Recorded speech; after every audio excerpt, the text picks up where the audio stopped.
Chainsaw history. But it has a pouch in it and a spout, so you can literally, like, pour wine straight from the bag. Put wine on tap is what you're saying. Yes. Okay, gotcha. Not just wine. You can put any beverage you would like in this it. is the alcoholic on the go's best friend.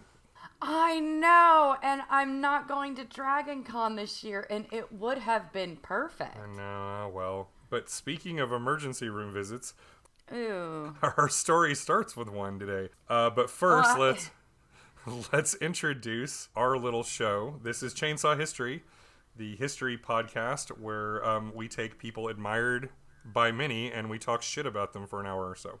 But in this case, we're talking about George Wallace. And he has it coming. Who the many he's admired by can go fuck themselves. Well, there's a lot of people. Well, it's a thing. As you get to the end of this, you'll have a better understanding of why there are so many Wallace apologists out there. Because, he did do a lot of work on rehabilitating his image. But, yeah. But not because he's a good person. Oh, no. At least not in my opinion. It's one of those things that our listeners can weigh in on, because there's this whole Wallace, like I said, there's a Wallace apology and image rehabilitation tour he goes on, and how much of that is sincere and how much of that is completely cynical and self-serving, that's up to your individual interpretation. But before we get started, I do want to quickly plug our newly functional Patreon. You can now directly support what we're doing here at patreon.com/chainsawhistory, where we will not only have all our regular episodes, but bonus content. And over the next week or so, I'm going to be uploading everything that we've already done and getting it all well represented there. And so we can focus on putting more cool stuff on as we go forward. So basically, if you like what we're doing here and want us to do more of it, you can pay us like an actual money to do it. But for now, let's get this party started. This is George Wallace Part 3. Don't worry, only 2 more George Wallace episodes to go. I will shoot you. I swear to God. That is a joke. This is it. I will shoot you just like that fucking guy shot George Wallace. We'll do an entire episode where he's just like laying in bed shitting himself. Ugh. All right, let's set the stage. Back in 2014, the Rock Island Auction Company in Illinois put up a historical collectible for sale. A 5-shot snub-nose .38 revolver. The company described the gun this way. Quote, "Very fine, minor edge and high spot wear with some scratches and scrapes on the side of the cylinder where it hit the ground when it was wrestled away. A very unique and somewhat infamous historic revolver." Unquote. This gun and the man who once held it arguably changed the course of American history. Whoever the hell bought the gun at this auction agreed, because it sold. It was like in the 1970s, this gun originally sold for less than $100. In 2014, it auctioned off for $28,750. Nice. That's quite a markup. Yeah. Police leadership in the area had no idea the gun had been transferred to private hands and then auctioned. So the cops in Maryland started fighting to get possession of the gun back legally. Quote, "This item of evidence has historic significance not only to the police department but to our nation's history." Unquote. Captain Mark Alexander was quoted by the Washington Post. The pistol, of course, was the one that almost killed Alabama Governor George Wallace and instead put him in a wheelchair for the rest of his life. So somebody thought it was worth nearly $30,000, like a year's salary for many people, just to own this pistol that shot Wallace. Well, and it's hard. Who knows what this Some people have money and priorities. I mean, it's like, I guess, I'd just be interested to know what their motivation was. Like, were they a Wallace fan? Are they just a history thing? Are they fascinated with, like, assassins and murder? I mean, there's a true crime. Like, there's a whole lot of ways it could go. So I'm not going to judge the rich person too harshly, even though just, like, paying a bunch of money for just some weird artifact. I don't know how to feel about that. Seems like there could be much better uses for, like, $28,000 than owning a gun. But whatever. It belongs in a museum. Because there actually are museums for that. Oh, absolutely. This is our third and final, I promise, episode on George Wallace. And I'll let one Forrest Gump catch us up to where we left off.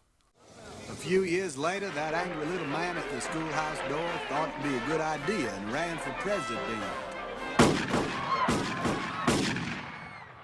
But somebody thought that it wasn't. but he didn't die. I remember when that happened. Wallace got shot. But he didn't die. Much to the disappointment of many. Yeah, much to the disappointment of the guy who was trying to kill him. So, I hinted about this last episode, but George Wallace was quite aware that he walked around with a target on his back. He knew he was a controversial figure in an era which controversial figures kept getting shot. JFK, RFK, MLK.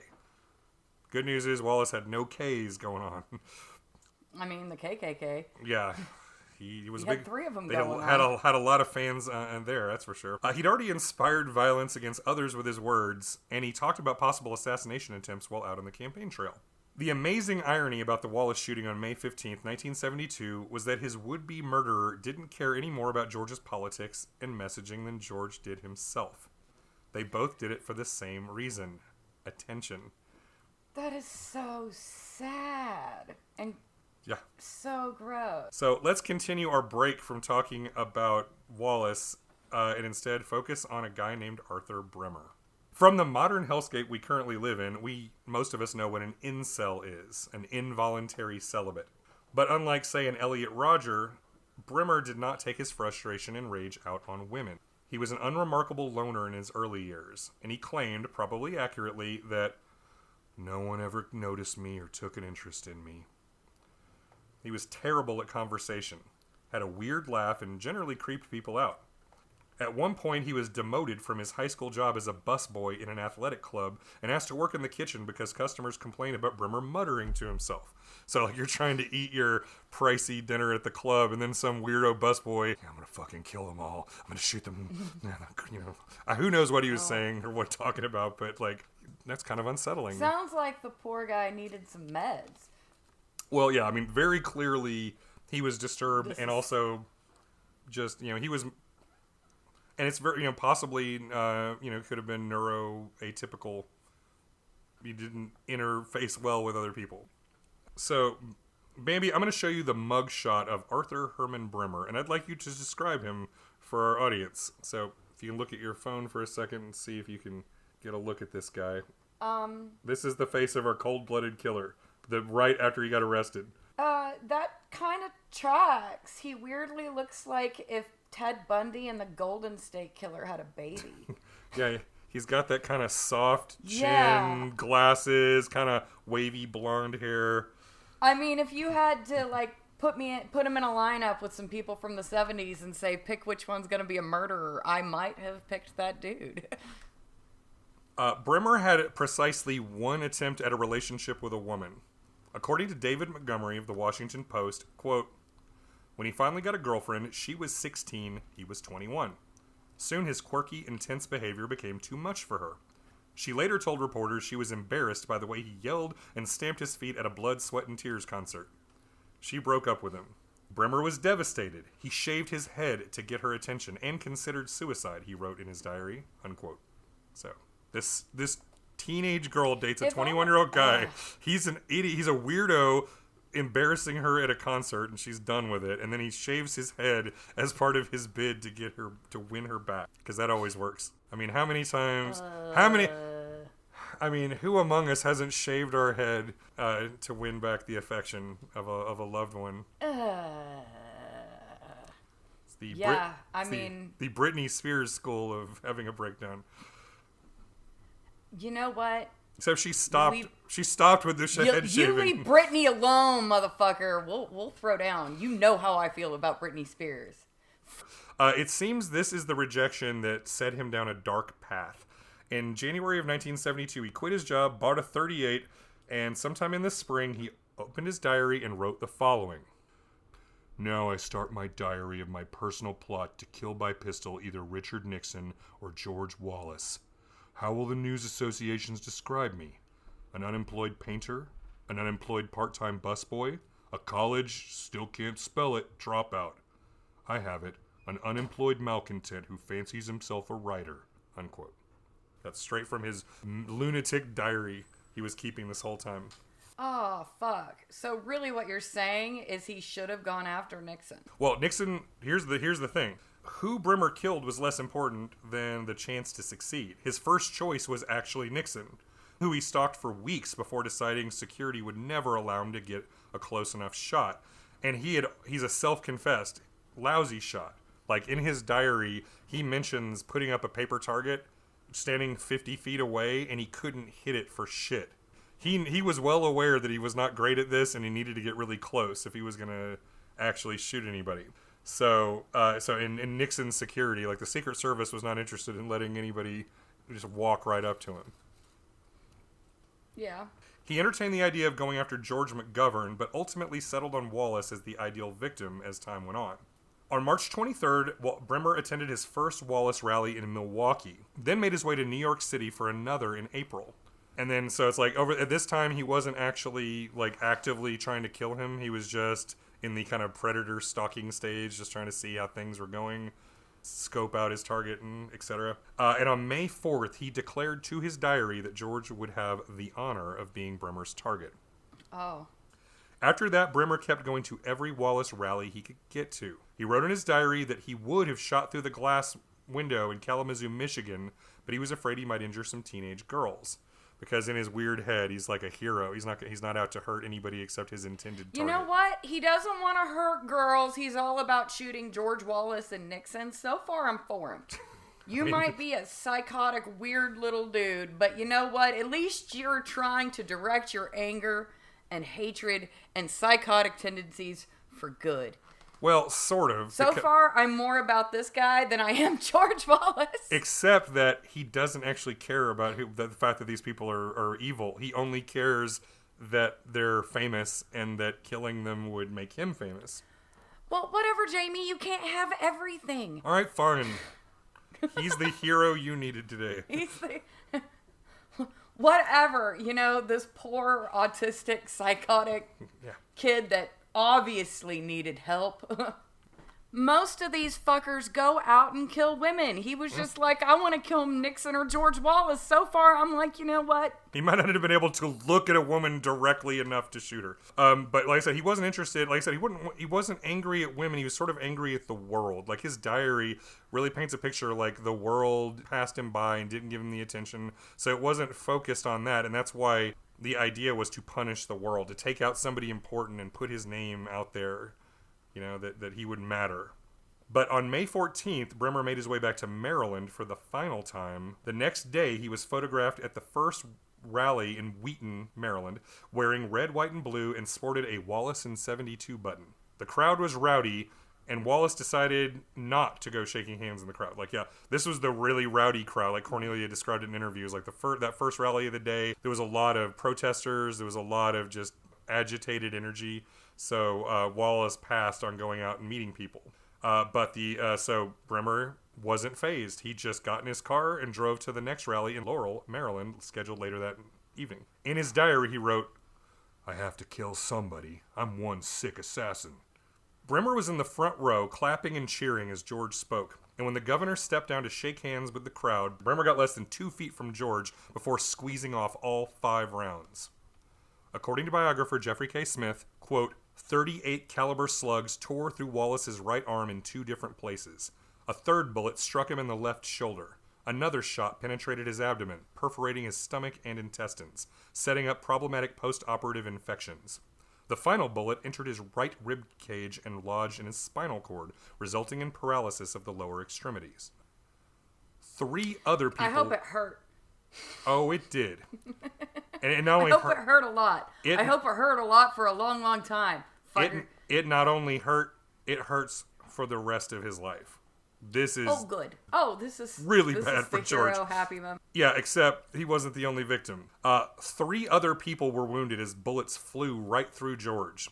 Alabama State Trooper E.C. Dothard, Secret Service agent Nick Zarvos, and campaign volunteer Dora Roberts. So 4 people shot, all of them lived. He was really sucked at being an assassin. Someone from the crowd attacked Bremer, slamming his head against the pavement while the crowd screamed for the would-be assassin's blood. And once rescued from the mob and safely in police custody, Bremer had only one question. Do you think they'll buy my book? Literally the first thing he had to say. No, he sucks too. That's gross. All these people suck. Everybody in this whole story. That's the thing. It's like I'm to this point where it's like we're past. Yeah, the only person I liked in this whole thing so far was Big Jim, and he's no longer a part of this story. Nope. So, yeah, everybody's terrible. Moving along. Right now, only Big Jim's niece. Big Jim's niece, Cornelia, happens to be married to George. And this is like, Yeah, well, she's a traitor. And she dove on top of him to protect him. We'll say that, like... She's brave. She covered him with her own body, thinking Misguided, that more shots would be fired. but brave. Yeah, she did it. However, I'll be interested to hear how your opinion on Cornelia evolves as we go, too. So, as George sped off by ambulance, someone from the Wallace campaign got on the loudspeaker. Governor Wallace will live. Just vote for Wallace on May 16th. The governor remained awake but was delirious and kept asking, "Am I shot?" The answer was yes, each time. Not enough. He wasn't shot enough. It was a 5-hour operation to save his life, repairing as much damage as they could, but also confirming the spinal injury.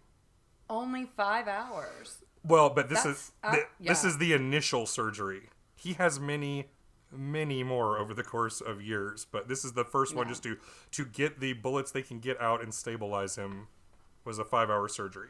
Yeah, and this is like in 72 Maryland. Yeah. Yep.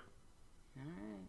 Yeah, and they did the job. I mean, they couldn't. They saved him. They couldn't do shit Hooray about his for medicine. Yeah, they couldn't do shit about his spinal cord, but they saved his life. Good. Mrs. Cornelia Wallace handled the press like the seasoned political vet she was. Quote, "I feel very optimistic about him, and you know his nature. He didn't earn the nickname of Fighting Little Judge for nothing. He will continue the campaign, in a wheelchair if necessary." Unquote. And that he did. When Richard Nixon called the First Lady of Alabama to express his sympathies and encouragement, she let the president know that George would likely be back on the campaign trail running against him soon. Nixon, meanwhile, ordered the FBI to take jurisdiction over the investigation while trying to take control of the narrative. Yeah, I'm sure. Tricky Dick made a suggestion to his counsel, Charles Colson. Quote, "They had pinned the assassination of Kennedy on the right wing, the Birchers. It was done by a communist, and it was the greatest hoax that's ever been perpetuated. Can I respectfully suggest we pin this on one of theirs? Just say he was a supporter of McGovern and Edward Kennedy. Now just put that out. Just say you have it on unmistakable evidence." Unquote. So Nixon's like, it's totally unfair that everybody said that it was a right-wing assassin against Kennedy when Lee Harvey Oswald was literally a communist who lived in Russia. So he's like, this is bullshit. We need a left-wing assassin to make the other side look bad. Yeah, Nixon's so terrible. I fucking hate everything about this story. Well, but we get Nixon's downfall is coming up. We're only years away, so we're good. But right now, this is Nixon running for re-election. George... It's really, you know what? This is why we don't talk about this era of history and we talk about the Revolutionary War, because at least George Washington shitting the shit out of himself was fun. It was fun, and he still was like, I still have respect for George Washington. Yeah, no. George Wallace is terrible and he just won't die. He actually considering his injuries, he has a really long run. George received visitors and support from some of the most important voices in the country at the time, from the Kennedy family to the Reverend Jesse Jackson, by the way, who is a few days before this recording was recovering from COVID-19. Best wishes to him and his wife for a full recovery. I just saw an article this morning saying he was moved to a rehabilitation center and his wife is still in the ICU. Oh, well, there's that at least. Hopefully the Jacksons will be okay. But others were not so generous or forgiving. The phrase, "the chickens have come home to roost," was heard quite a bit in civil rights circles. Not everybody, some people were kind of like you in how they felt about George. And it's like, fuck him. Who cares if he was shot? Yeah, fuck him. Good. Regardless of all the attention he received. That makes me sound like a really shit person, doesn't it? But, however, this guy's already fucking dead. However bad a person you are, he's worse than you. Congratulations. Yeah, right? So, yeah, if you're like, she's terrible. I am. Now, this is a man who literally incited violence that got people hurt and killed.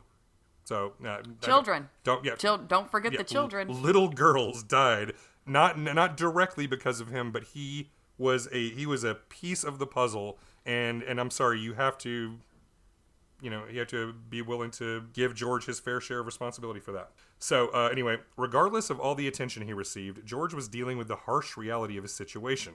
He couldn't move the lower half of his body, but he was in constant pain from the legs. He couldn't, like he couldn't feel it when they, poked him with a needle, but he still felt the phantom limb pain coming up from his legs. And he felt that for literally his entire life from that moment on. He couldn't control his bowels or his bladder. He was weak and constantly exhausted. And his dick no longer worked. Something that's not often great for a married couple. Dun, dun. Yep. So that was Karma. That was the end of She'd be a bitch. all the hot sex he was having with the smoking hot Cornelia was at an end. You know what? That was for Lurleen, motherfucker. I hope that your dick not working was specifically for Lurleen, you asshole. Yeah. Yeah. I don't like him, Jamie. I don't like him at all. I noticed. He was hospitalized for 7 full weeks after the shooting. George kept waffling back and forth between determination and despair. The pain and helplessness of not being able to walk, of needing others to clean him after shitting his pants, sometimes left him crying and hopeless. But Cornelia, and remember, he was already an anxious guy who had mood swings and stuff anyway, and this just fucked him. He literally would just be in tears for hours sometimes during this period. But Cornelia pushed him, reminded him that FDR won 4 presidential elections in a wheelchair, so it should be no impediment to a George Wallace. With a flight provided by the Oval Office, George attended the Democratic National Convention in Miami Beach. So Nixon literally loaned George a 737 to fly him from Maryland back to Alabama so he could quickly stop in and keep his constitutionally mandated requirement to be in the state for at least every so often, because otherwise the Constitution would force him out as governor. So he flew out of Maryland back there just to kind of show up in Alabama and wave at everybody, and then immediately flew on Nixon's plane down to Florida for the DNC. Well, that was generous of Nixon. Yeah, Nixon actually did a lot of big gestures against Wallace at this point. He was trying to act very presidential. Yeah, I'm sure. But again, I'm sure it didn't hurt him to look generous. No, this is the point. He already, behind the scenes, he was all about fucking Wallace over, but, in front of the cameras, he had to do all the right things. He was president, and he needed to act presidential. And George was scheduled to speak, despite the fact he was racked with, nausea caused by an abdominal abscess. He held it together, however, and received cheers of the crowd when he wheeled up for his speech. No one is against quality education in this country, but the Gallup poll, the Harris poll, and every other poll shows that 75 to 85% of the American people are against the senseless, asinine busing of little school children to achieve racial balance throughout the United States. I can tell you that any party that doesn't confront this issue and confront it in the right manner is going to be in jeopardy as far as success is concerned this coming November. And despite the applause, McGovern held full control over the DNC that year, and Wallace was just out of the race. And so he just rushed back to Birmingham. Well, yeah, because he looked like shit. Oh, no, he was... He'd just been shot. Nobody was fully certain he could do the job. Yeah, he was in bad shape. And they literally had to rush him immediately, right after that, they had to rush him back to Birmingham to surgically drain the abscess in his gut.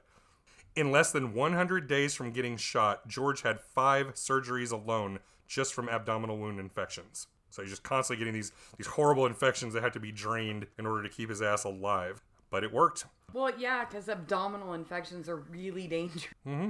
Bitter in defeat, George refused to endorse the Democratic candidate for president. Just thought it was all so unfair that this happened to him. He's bitter. He wouldn't give McGovern the endorsement. It's unfair. You know who also thought it was really unfair? Those children that were blown up in a building. They thought that their plight was unfair too, fucker. And I did refuse to get into it because there's absolutely zero basis for it. Because Arthur Bremer's diary pretty much tells it all. But there is a conspiracy thought out there to this very day that Nixon was behind the Wallace shooting. But honestly, I don't see that. It doesn't make any sense, and it doesn't line up with what we found out about Bremer. So it's you can understand why people would want to go there, because Nixon obviously wanted Wallace out. And in fact, probably because Wallace was out, Nixon won re-election in a landslide, including taking almost all southern states. So it all worked out for Richard Nixon. It all worked out great for Nixon For a little bit. For a little bit. Then some shit For a happens. little bit. In August, Arthur Bremer received a sentence for 63 years in prison. The would-be assassin who wanted attention didn't have much to say. Back in the governor's mansion, George continued to shift away from his old segregation forever message, appointing African Americans to various positions within state government. In 73, Wallace went back to his alma mater at the University of Alabama and crowned a young black woman as homecoming queen, and even kissed her on the cheek at halftime. So he's like working hard to say, see, I am not racist. I am not racist, god damn it. I will kiss this pretty black girl right in front of everybody. No, I don't care. The next year, George received an honorary degree from Alabama State University. Honorary. A historically black college. Well, he already had a real degree, graduated college. But this case, he was presented an honor of an honorary degree from a black college. George made religion a bigger part of his life, and he spoke more and more about forgiveness and redemption. I'm sure he did after his dick no longer worked. And he was racked in pain at all times. Yeah, finding a little Jesus there, dude. I didn't really write this one into the script, but there is an amazing story from this period that's unconfirmed. But apparently Elvis Presley visited Wallace and was so angry about what had happened to him, he offered to pay to have Arthur Bremer killed in prison. So you can imagine the king of rock and roll being like, hey, you want this guy rubbed out? I'll do it for you. Thank you very much. I fucking love Elvis, dude. I don't care. He was such a weird, controversial, awesome. Elvis was like, how about I have this guy Weird. killed? George turned him down, according to the rumors. I really want to be a secret agent. Just gonna throw his incredible wealth around and just have Bremer killed in prison. So we've reached the summer of 1974, Bambi, and our old pal Richard Nixon was dealing with some stuff. He was dealing with some stuff. Huh? Yeah. As the Watergate scandal threatened to bring down Dick's presidency, there was an Alabama member of the House of Representatives named Walter Flowers who publicly announced that he was going to vote for the articles of impeachment. Nixon called George and asked him to convince Flowers to change his mind and upcoming vote. And I can only imagine George's satisfaction in telling the President of the United States that there was nothing he can do, and I'm sure that go fuck yourself was heavily implied. Yeah. It's like, oh, now you're in trouble. Gosh, that's a real shame. That's terrible. After the call went badly, like immediately after hanging up, Nixon told his chief of staff, there goes the presidency. It's like, turns out that pissing Wallace off wasn't a great way to have Wallace help him when he was the one in the hot seat. By this time, the Alabama state constitution had been amended to allow governors to serve consecutive terms. Despite all this doubts about his health and his stamina, he declared, I can win any election I run in. Well, except for president. Yeah, except for president. However, in Alabama, it proved to be true. His political enemies tested the waters and found they had no chance. Being shot and paralyzed made him his national run a long shot at best, but it made him unbeatable in his home state, because they literally talked about him like he was their own little Alabama FDR. Like the wheelchair, progressive. No. I know, right? No. You do not get to compare. The answer to all that is no. No, you don't know. You don't get to compare Wallace to FDR. And I'll fight you. I'll fight you, Alabama. As a history nerd, I will weigh in and say this: like, while Wallace certainly borrowed from the FDR model, in terms of being a populist and the programs he espoused, FDR actually got shit done. Whereas Wallace talked a lot, but honestly, his gains were pretty damn modest. And in fact, during his entire governorship, even into the 80s, the tax structure in Alabama was the most regressive in the whole country, meaning the rich got to hold on to more of their money and the poor people had the higher tax burden. And it stayed that way the entire time. So, because once again, Wallace was more about the getting elected more than doing a whole lot of stuff. There's different opinions on how effective he was as a governor, but honestly, I'm not that impressed. Yeah, no, he was an ineffective piece of shit. Now, once securely back in the governor's mansion, preparations began for George's next and final run for the Oval Office. Because no, we are not done running for president yet. Are you serious? No, he's got... What the fuck? Well, for one thing, he had his wife, who, if you're a Game of Thrones fan, I see Cornelia Wallace as a Marjorie of House Tyrell. She was the one who wanted to be the queen so bad. And that's what she wanted to be the first lady of the United States. more than anything. She was ambitious herself. She was definitely one factor toward it. This time, however, George was the one with doubts. He understood his personal limitations all too well, but like I said, his family and his association pushed him. Like his brother Gerald really wanted those sweet campaign donations to come rolling in so he could skim off the top per usual. Yeah, I'm sure. But it's hard to imagine they had to bend his arm too hard because George is addicted to campaigning. He announced to the world that he would run again in November of 1975. And hey, I'm alive now. I'm a baby. Hooray. When primary season began, George was off to a strong start. Nixon's Vice President Gerald Ford was now in the hot seat, and the Democrats had a very strong chance to take him down. Because, Ford pardoning Nixon did not make Ford the most popular guy. That was like an instant black mark against him. Many considered George the frontrunner in the whole election, but on the trail he just wasn't quite the same man from 4 years before. He was less focused, less energetic, less intense, and so were the crowds. The kinder, gentler Wallace just didn't have the same appeal as the fiery racist from the 1960s. I'm sure he seemed a lot less energetic from his wheelchair. Yeah, from his wheelchair, and remember, too, he is doped up, like, constantly. And in pain. Yeah, he's in pain and on narcotics at all times. So he's pushing through all this shit. He's doing his best. But in terms of a presidential campaign, he just doesn't have it together. Shortly before the Florida Democratic primary, an Alabama state trooper with 2 left feet fucked up George's presidential ambitions for the last time. So there were 2 of these state troopers who were acting as his bodyguards and attendants, and they were putting his wheelchair up in the governor's plane. And one guy dropped him, and then they fell on top of him and broke his leg on national television. Now, the good news is George didn't really feel it. Like, he was just in the normal amount of pain. Yeah, but still. But still, that really sucked. So,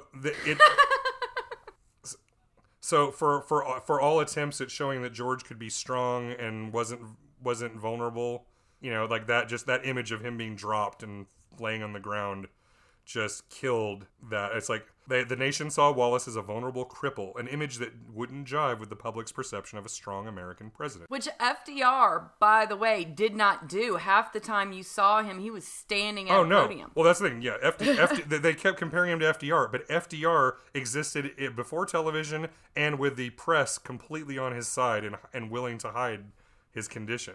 So they just had all these pictures of him. So only the people who were directly around really knew. The newspapers and radio never covered FDR's his condition. It wasn't until really after he died that anyone even really knew he was paralyzed. I mean, the general public was kept in... Yeah, it was a really amazingly well-kept secret, yeah. Yeah, so the fact that they want to compare him to FDR, it's like, nah, man, American people didn't know he was a cripple. No, there's a bunch of stories of shit going on with American presidents before the television. Like TV changed everything. So also ruining everything for George was another Southern governor running for the top spot. Peanut farmer and Navy vet Jimmy Carter. Former governor of our state, the best ex-president we've ever had. Not best president, best ex-president. He is an actual good person as far as we can tell. Jimmy Carter might have had a complicated presidency, but he's actually a decent person. Yeah. And he's so fucking small. He's like a teeny little miniature man. Now, at the time, Carter had some shit to say about the Wallace stewardship of Alabama. Quote, Alabama has some of the most regressive tax structure in the country, and federal courts there are running many aspects of state government. Wallace hasn't solved the many problems in Alabama, and thus can't be trusted to do any better for the nation. Unquote. Yay, Jimmy Carter. And he wasn't wrong, and Carter beat George in Florida and North Carolina.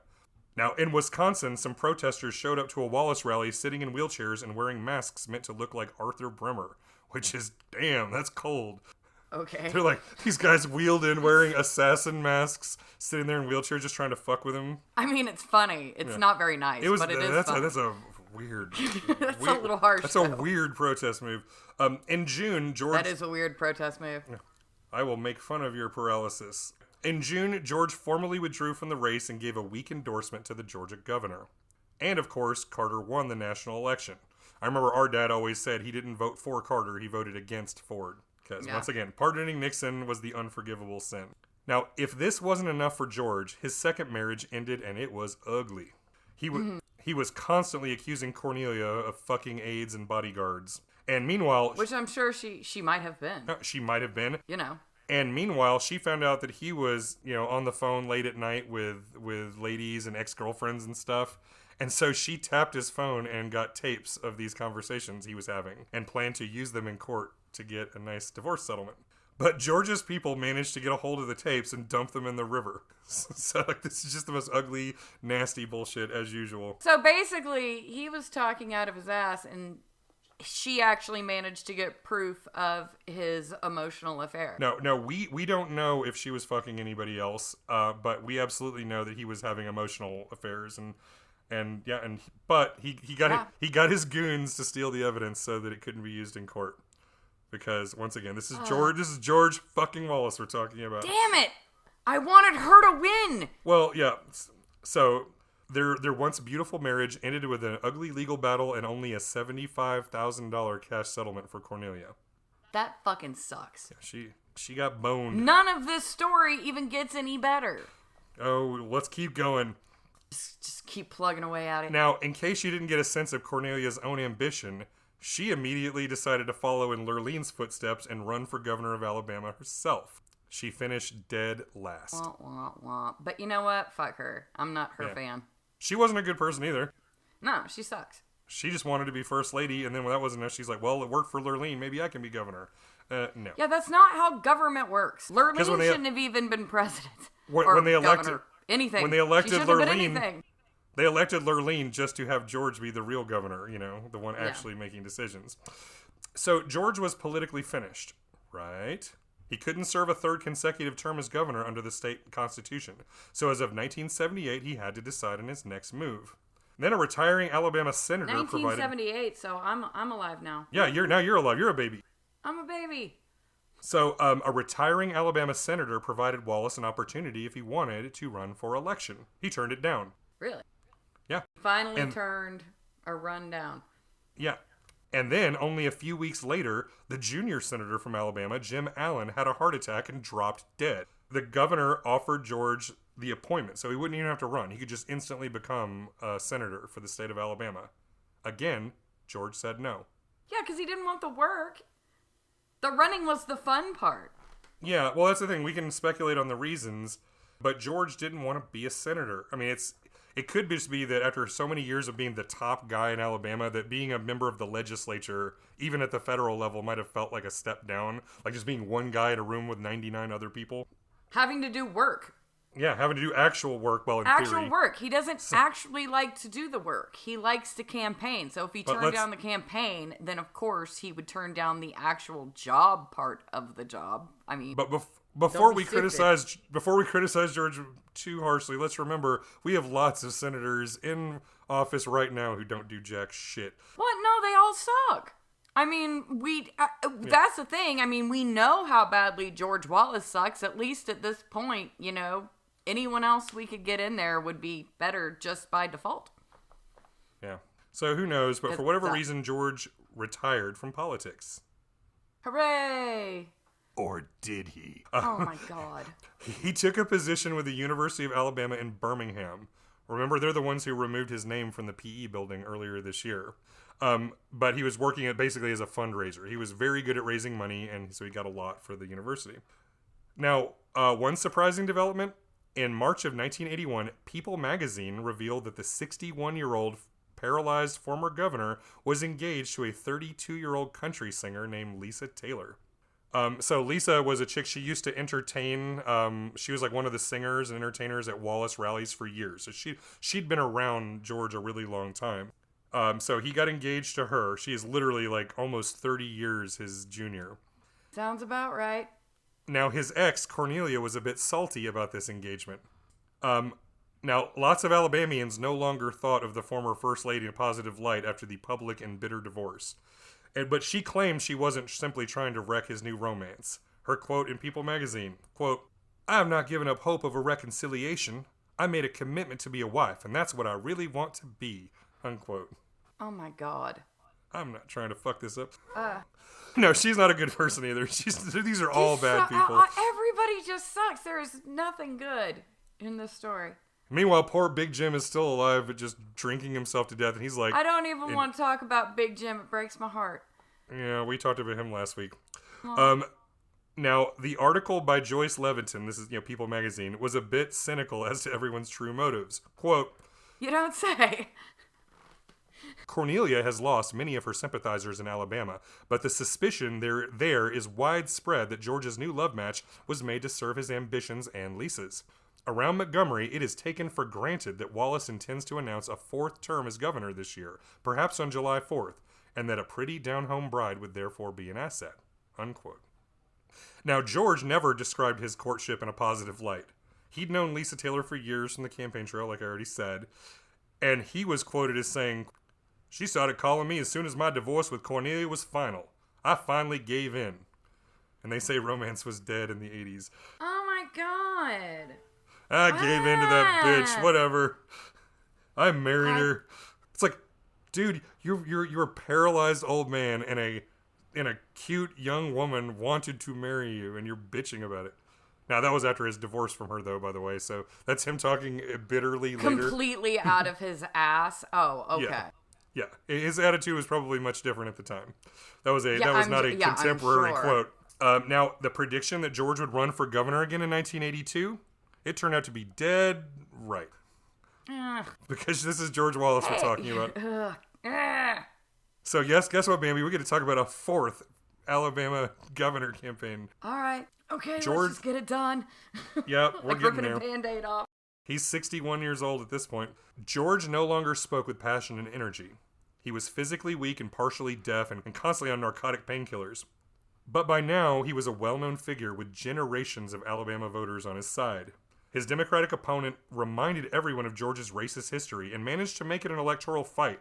So there was a runoff for the Democratic nomination, but George squeaked by with less than 1%. Now, once he had the nomination, for the first time ever, he had to contend with a serious Republican challenge in the general election. The Republican Party now exists after... after all these years again. Well, it was after LBJ. There was suddenly the Republicans were a force to be reckoned with in the South, and now to this day pretty much own the South. We're talking about how the Republicans are now a force to be reckoned with, and he had to go up against one, the mayor of Montgomery, Emory Fulmer. And this was like this fiery dude who like carried around a loaded pistol at all times and seemed ready to use it. Oh, and Alabama loves that. Yeah.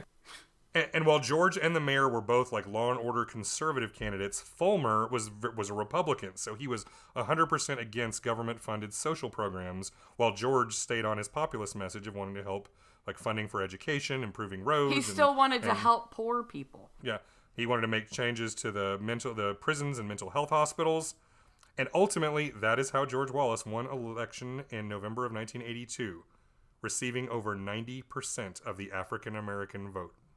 Oh my God, so what you're saying is he was still the better option in Alabama. Well, yeah, if you're... Holy shit.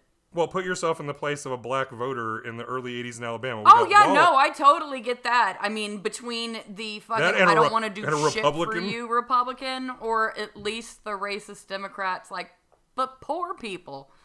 And remember, like, Wallace, like, had while he was governor, he had appointed a bunch of black people to be, take state government positions. He had at least done some token stuff. In addition to the fact that his programs help poor people, and most of the black people in Alabama are unfortunately poor.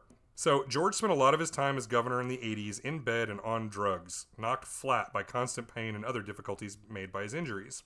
The once attention-seeking Wallace almost never made public appearances, and most of his duties were delegated to others, which is something he was used to anyway, but now he's like laying in bed watching TV while he's, on methadone.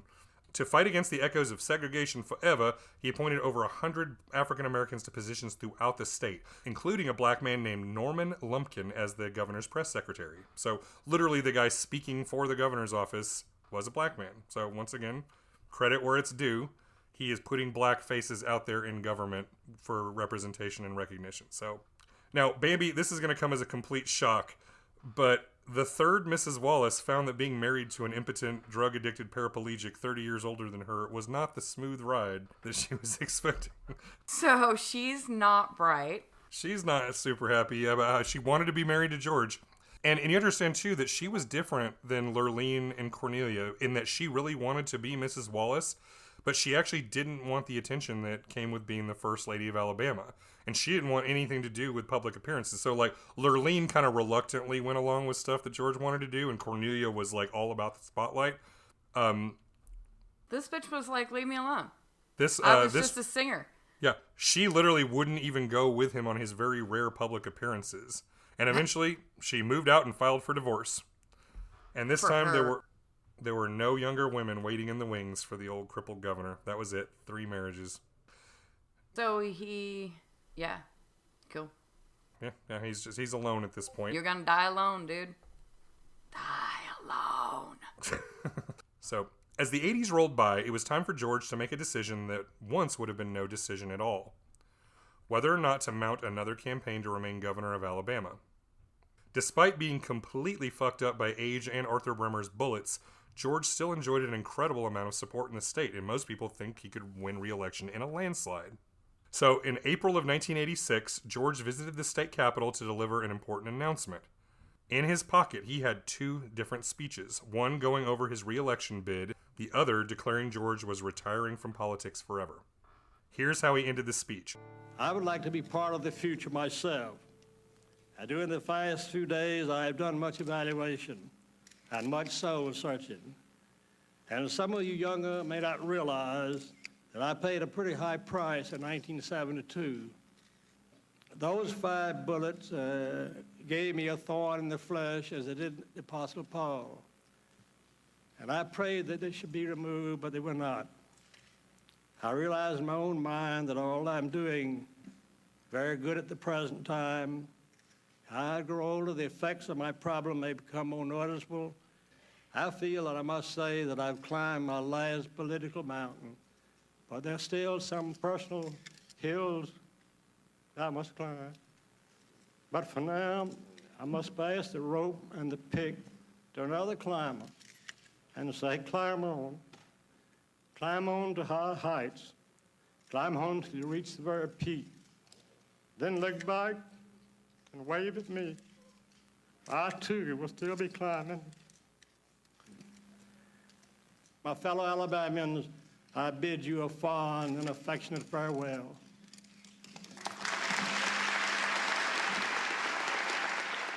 He's like choked up and crying. There's literally the sounds of other people crying in the room. So, for the first time since he was a small child, George Wallace had no plans to run for public office, even though he basically could have just walked back into the governor's mansion. But at this point, his health really was getting bad. Okay. And he actually had to admit that it was a job. It's a job that you have to actually work, and He no couldn't. longer capable of. Yeah, he couldn't do. What little he was already doing, he felt like he couldn't do. And the fact is, like, he's slurring his speech a little bit because, like, well, at this point he's also suffering from Parkinson's disease on top of every fucking thing else. So he's just all fucked up. It's hard to even talk. He's almost completely deaf. So Karma's a real bitch. Now, one thing I've done this whole time for the last 3 episodes is not necessarily go in full chronological order, because usually it's easier to follow, like, certain threads and then kind of go back and catch up on another, like, issue. So we've touched on it a little bit, but we really haven't covered the depth of the George Wallace apology tour that began in the 1970s and continued for the rest of his life. And I'll leave it to you and the listeners to decide if George was truly sincere or whether it was just him shifting with the winds. We already decided he wasn't a true racist. He was just an amoral opportunist who was happy to weaponize racism to win political battles. The question remains as to whether or not he actually felt bad about his actions and how they affected others. And lots of people have different opinions on this one. So back in 1975, George met with Rosa Parks. He asked for and received forgiveness from John Lewis, who you remember was beaten unconscious by the cops when he tried to cross the bridge at Selma. But John Lewis was a good man. John Lewis was awesome. And John Lewis, being the John good man, he held Wallace's hands and they prayed together. However, he was not an idiot about Wallace, and he certainly maintained a cynical opinion. I think he knew very well in his very heart and soul what he was doing. Governor Wallace was a cold political opportunist, and he used the question of race to fan the flame of division in order to seek a political goal. So even after he had forgiven him, he was still like, yeah, I know who this guy is. Yeah, that guy was an asshole. I'm with John Lewis. Yeah. In 79, George showed up unannounced to the Dexter Avenue Baptist Church, where once Dr. Martin Luther King Jr. preached. So this was completely unannounced. There were no press around, so there's no photographs of this. But he was wheeled in front of the congregation, and he asked to give a short speech. And he said, among other things, "I've learned what suffering means in a way that was impossible before I was shot. I think I can understand something of the pain that black people have come to endure. I know I have contributed to that pain, and I can only ask for your forgiveness." The congregation began singing Amazing Grace.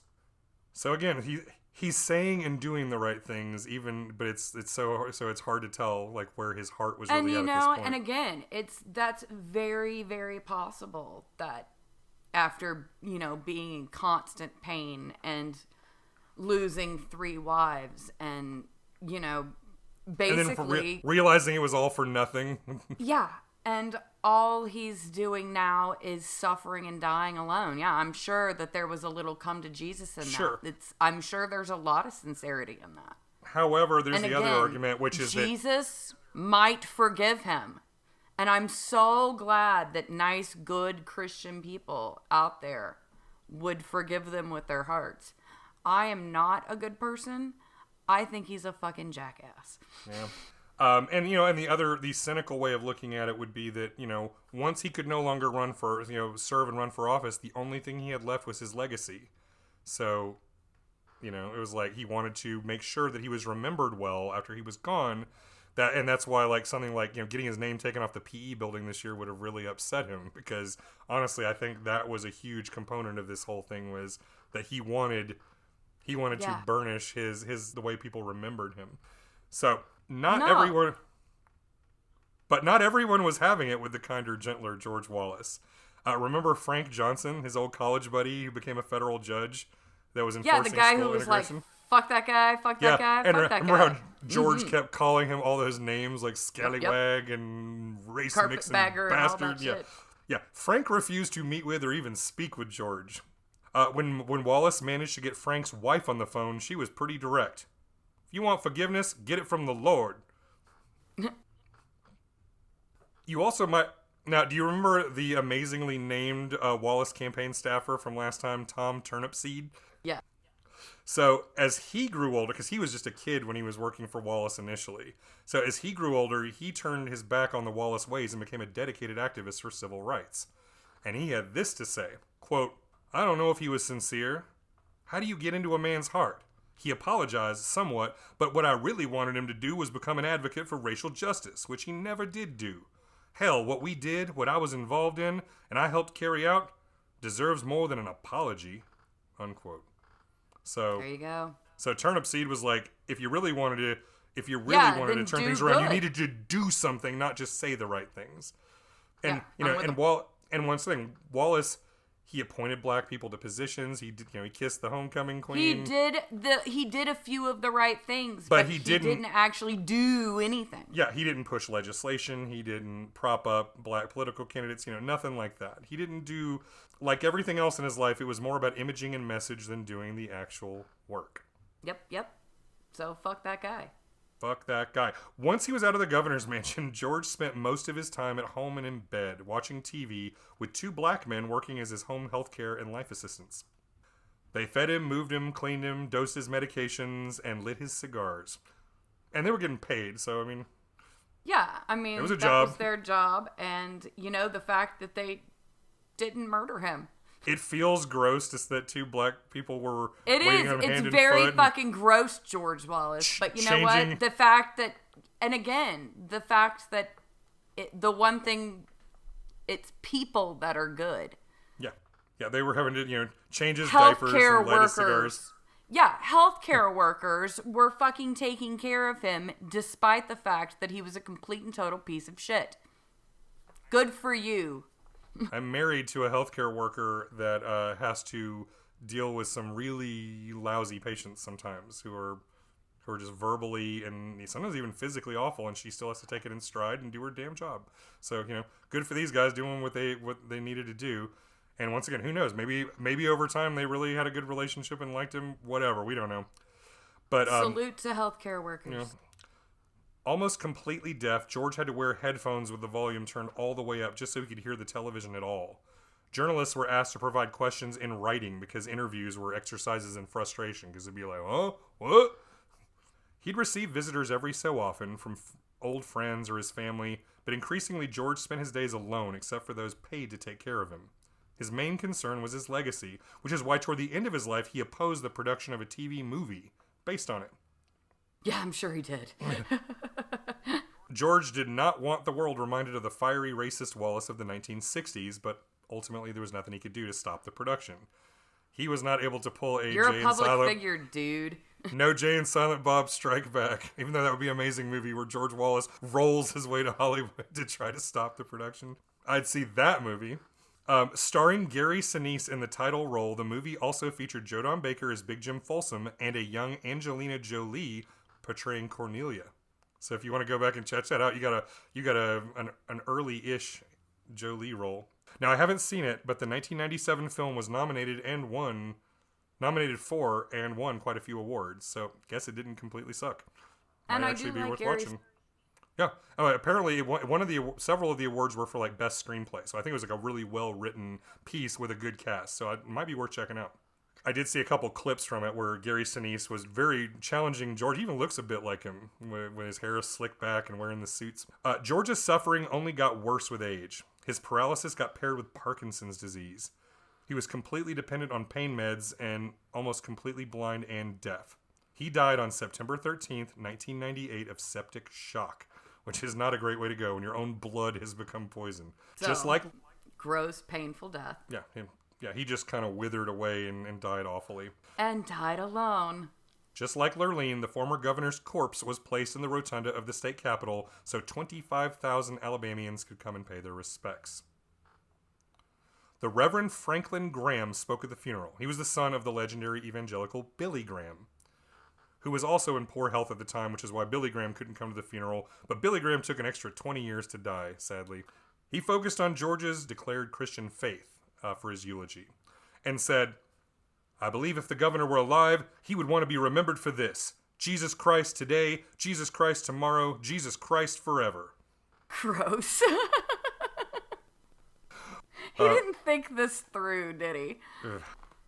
Wallace, it may not have been the best thing to say at the Oh my eulogy. God, it's like a cringeworthy moments at a funeral.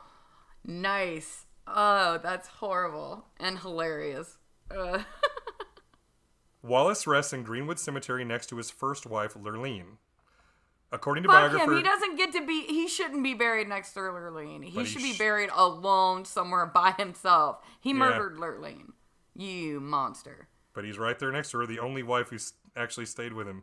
The until wife that she died. cared. The And you wife know that what? He could have stayed with her this whole time had he not fucking killed her. Yeah, I'm really glad that informed medical consent is a thing that exists now, and that cannot happen anymore. According to biographer Jeffrey K. Smith, full military honors were bestowed, including a 21-gun salute and a flyover by the Alabama Air National Guard.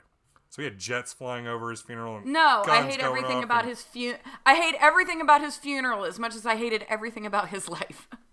He was a 4-time governor. He was going to get a big to-do. That's just how that goes. Yeah, no, I don't like it. Now, while that's it for George Wallace, let's take a moment to revisit Arthur Bremer, where we started this whole thing. At least this episode. What fascinates me is that his motive for the killing was purely attention, but it seems that once the disturbed young man succeeded in his goal of shooting Wallace, he found the attention was not much to his liking. Almost no one these days knows the guy's name anymore. No, Yet he there- should have shot Nixon. Yet there is no telling what effect he truly had on American and world history by emptying his pistol into George in 1972. We'll never know. Well, if he shot Nixon, George could have become president. And who knows how that would have gone. We'll never know what a Wallace presidency would have looked like in the 1970s, but he wanted, like Nixon at least got us out of Vietnam, something that George was not interested in. He wanted to kick commie ass. So, like, we could have been in Vietnam into the 80s if that had happened. It might have changed everything. Who knows? Well, I mean, this is why it's always nice to look at history in hindsight and not have a time machine to go change anything. Because, again, we can argue, and the Wallace governorship was fucking terrible. However, but it also did spark a big civil rights movement. Yeah, no, him being awful may have led to good things. So it's always so hard to wonder, like, if you were to make those little changes, would the world actually be better? It's so hard to say. Because Nixon, and that's why Doctor Who says don't do that shit. Yeah, Nixon took it out. The Doctor changes history all the fucking time. He changes history all the time, but he doesn't change big points of history. Because then there's a snowball effect. The teeny tiny little pieces and ants that are us. No, doesn't matter. To me, the best show to watch if you want to see that effect is watch the show Timeless, which was created by Eric Kripke, a guy I have some association with. Show.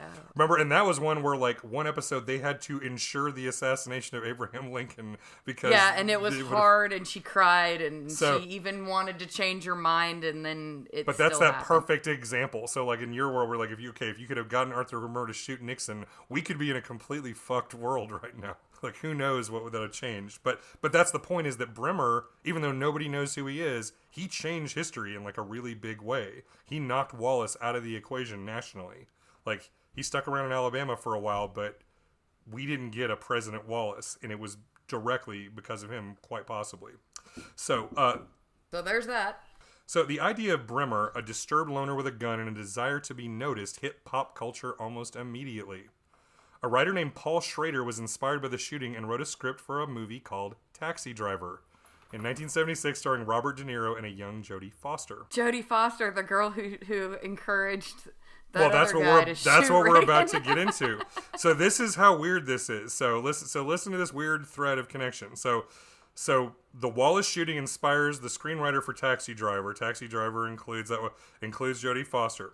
Now, Bremer's diary wasn't publicly available when Schrader wrote the movie, but then after it came out, he was really creeped out when he found out how much of the stuff he put in the movie matched up with stuff that was revealed from the diary. It was like he was really inside this guy's head in a scary way. So the fictional minds of Arthur Bremer and Travis Bickle really lined up. Now, speaking of Jodie Foster, just like you were saying, a guy named John Hinckley Jr. shot President Ronald Reagan in 1981 specifically to impress the teenage actress. And when the authorities combed through Hinckley's possessions, they found a copy of Arthur Bremer's disjointed diary. So he was a direct inspiration, not just for the movie, but literally this guy was like Hinckley was reading Bremer's diary as he was, psyching himself up to shoot Reagan. Now, if only these two men would have just been better shots, yeah. Now, it keeps going. Bremer was name-dropped in the movie Neighbors, starring John Belushi and Dan Aykroyd. There is an audience call-out for Bremer in the Stephen Sondheim musical Assassins. So they literally, somebody out from the stage to the audience are like, is Artie Bremer here tonight? Where's Artie Bremer? In 1997, a bunch of Nixon's White House tapes were released to the public. Now, I really wanted to get the audio, but the Nixon Presidential Library online hasn't gotten around to making them all easily accessible. But according to journalist David Montgomery of the Washington Post, Tricky Dick immediately asked, after the Bremer shooting, is he a left-winger or a right-winger? Nixon asked White House hatchet man and special counsel Charles Colson on the night of the shooting. Well, we think he's going to be a left-winger by the time we get through, Colson said. Good, Nixon said, chuckling. Keep it that. So, now it's official that Nixon was literally trying to control the narrative around the shooting just to help his campaign. Because, once again, everyone in this story sucks. Except for, perhaps, Peter Gabriel. Peter Gabriel? Peter Gabriel read Arthur Bremer's diary and decided to write a song inspired of it called Family Snapshot that was released in 1980. Which, when we're going to actually ride out on that when the episode ends instead of our usual chainsaw sounds. I'm going to put, a little short clip from Family Snapshot. Peter Gabriel. Peter Gabriel, because this is how weird this story is, that even fucking Peter Gabriel comes into the mix. Now, as for Bremer himself, he was originally scheduled for release in 2025, but he spent decades as a model prisoner, earning a ridiculous number of credits for good behavior. He was granted parole on November 9th, 2007, after serving 35 years in prison. And he was the first American would-be assassin to ever be released on parole. Now, since then, John Hinckley Jr. has also been released from the mental health facility, so they could technically hang out one day if they ever wanted to. Yeah, John Hinckley, you can actually go online and find clips of John Hinckley Jr. playing songs he's written on the internet and playing the acoustic guitar. It is so, we live in such a fucking strange world. But anyway, all of this just makes me sad. It's just so weird. Bremer lives in Maryland, where he is a quiet loner whose world-shaking status is unknown to most of the people around him, who simply ignore the old man. His behavior on parole was so exemplary that he asked for and received an exception to one of the terms of his parole. So one of the things they said when he was paroled is he is not allowed to be around any elected official or anyone running for any form of public office. And so, but he had become friends and started working with this guy who later ran for election. Seems reasonable. Yeah, well, it was a totally reasonable rule, considering he's an attempted assassin. But he had become buddies and worked with this guy who decided to run for like some local city council position or something. And so he requested the parole board an exemption, and they gave it to him. They're like, yeah, you can keep hanging out with this guy. It's fine. Because once again, Bremer, can be friends. Since he was arrested, like, he'd never shown any violence, and he'd been fine since then. There's no indication he's ever wanted to hurt anybody ever again. He also got, like, the mental health treatment that he needed. Oh, he also has had 35 years to find out, like, oh, I got what I wanted. Great. Yeah. Like, so the man who attempted murder and changed world history just to get attention received a visit from a journalist. Bremer slammed the door in the man's face. Never answered a single one of his letters. And that is it. Him. That's the end of the George Wallace saga. George Wallace finally dies alone. Let's see. So he died in 98. We're in 2021. So yeah, he's been dead since, a long time. Thank you to anyone who's listened all the way through the George Wallace madness and listens to Chainsaw History at all. We've got more episodes coming soon. As I hinted last week, we're going to actually go to Georgia and a story even closer to home. For myself especially. We hope that you will check us out on Patreon, patreon.com/chainsawhistory, where you'll find all our episodes, show notes, and all the bonus stuff that we're going to have available to you. So once again, if we're committed to covering 10 topics in our first season, and then it's really just about the support of our listeners and where things are going, how long we keep this going. So if you like what you're hearing, come over to Patreon, tell us, follow us, and throw a buck at us if you think we're worth it. Yeah, just let us know. You have to, especially because, again, I was going to put out some bonus content and I completely had an anxiety attack about it, froze, and now it's like... And that's what's called practice. I need a thumbs up. You need some... That was practice. We're gonna do some stuff and get you on the treadmill of creating content all the time. So you can also follow me on Twitter at Jamie1KM, or you can go visit my website, jamiechambers.net. And if you go to jamiechambers.tv, I'm planning on doing some Twitch streams coming up where I play some games and just chat with whoever's hanging out. Yeah, and for now, pretty much the only place you guys can find me is going to be on Patreon. Social media is... It's not my thing. It's not where I hang out. So if you want to interact with Bambi, if you want to hang out with me, you're gonna have to do it on Patreon. Now, and also, we had to build up to it, but we are going to have our own Discord server as well, which will be another place you can chat with Bambi. Because I have a Discord. Yeah, I have an app on my phone and everything. I'll load it up. So that's the thing we're gonna do. That's one of the projects for this coming month is to get the website and the Discord server and all that stuff squared away. So, once again, as far as charity to support, I am continuing for the whole George Wallace series to ask listeners to check out the United Mine Workers of America Strike Fund. Let's keep it short, but basically they are a mine in Alabama where they got bought out by these hedge fund douchebags, and the conditions and pay are ridiculously low, like even not competitive in their own area. So they do a lot of dangerous work, and we're asked to do it, and these people on the other end didn't meet their obligations to their workers. So now there's a strike going on that they think might go even past the holidays and into the winter. So if you want to help them out, make sure they have food, money, and Christmas presents for their kids. You can check them out. You can check the show notes or look for UMWA Strike Fund for more information on how you can help. Yeah, and again, for this entire series, I've decided it's, the world has gone completely batshit. Take care of yourselves. Take care of the people around you. Try to give everyone a little bit of grace. Yeah, as we record this, we've got a hurricane just hit Louisiana. We've got the Delta variant of COVID just wreaking havoc all over the place. So, yeah, take care of yourselves out there and take care of each other. Don't be a George Wallace. Be an actual human being and have some empathy for the people around you. Because that's the thing. Like, we like to talk shit about people, but we try to actually, do right by people in, the real world. If we learned nothing in this episode, we should have learned that don't be a dick, be a Johnson.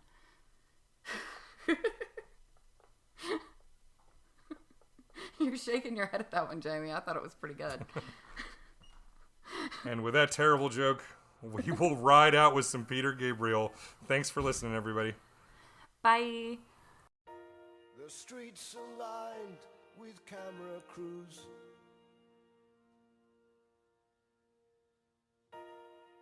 Everywhere he goes is news. Today is different. Today is not the same. Today I'll make the action. Take snapshot into the light. Snapshot into the light. I'm shooting into the